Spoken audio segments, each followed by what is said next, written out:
நண்பர்கள் அனைவருக்கும் வணக்கம்.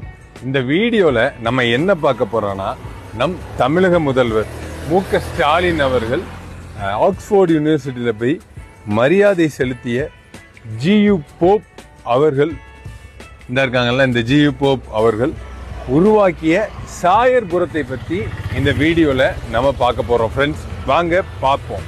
தமிழ் தாத்தா என்று அழைக்கப்படும் டாக்டர் ஜி.யு. போப் ஐயா நம்ம சாயர்புரத்துக்கு தன்னுடைய 22 வயசுல வந்தாங்க.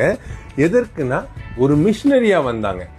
இங்க உள்ள மக்களை ஒரு நல்வழிப்படுத்துவதற்கும் அவங்களுடைய வாழ்க்கை தரத்தை உயர்த்துவதற்கும் தன்னுடைய சொகுசு வாழ்க்கையை விட்டுட்டு 1840 அந்த காலகட்டத்தில் இங்க தன்னுடைய 22 வயசுல சாயர்புரத்துக்கு வந்து இங்க மக்களுக்கு கல்வி அறிவையும் அடுத்து மருத்துவத்தையும் இந்த மக்களுக்கு கொடுத்து இந்த சாயர்புரம் சுற்று வட்டார மக்களின் வாழ்வாதாரத்தை உயர்த்தினார்கள். அதாவது சுயநலமின்றி பொதுநலத்துடன்.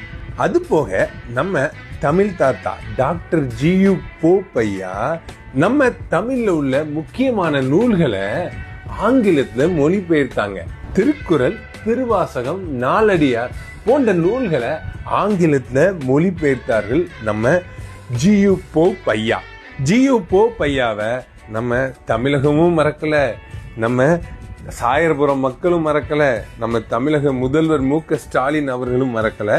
நீங்க சாயர்புரத்துக்கு வந்தாலே தெரியும், எங்க பார்த்தாலும் ஜி.யு. Pope GU. போப்னு தான் இருக்கும். அவருடைய சேவை அப்படியா இருந்திருக்கு. இந்த சாயர்புரம் மக்கள் என்றுமே இந்த ஜி.யு. போப் ஐயாவை மறக்கவே மாட்டாங்க. ஓகே ஃப்ரெண்ட்ஸ், பாய்.